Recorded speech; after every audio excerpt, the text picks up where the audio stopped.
itong area dito guys, tingnan mo to yung Triangle. sign na triangle, saka footmark na maliit na paa ng bata, at saka yung paa ng tiger yung sa kabila.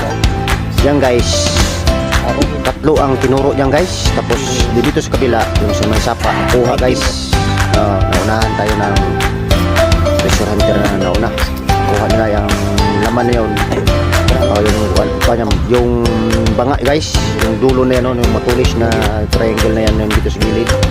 Yan nakuha din sa may creek, malapit lang 5 meters distance guys. So yan, yan banda din, yan tinuro ko yung matulis na yan, yun nakuha sa sabay sapa guys. Tapos yung sa kabila yan guys, mayroon sa tabi ng itong sign na ito na triangle, yan yung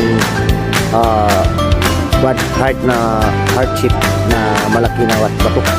Tapos malalim man guys kasi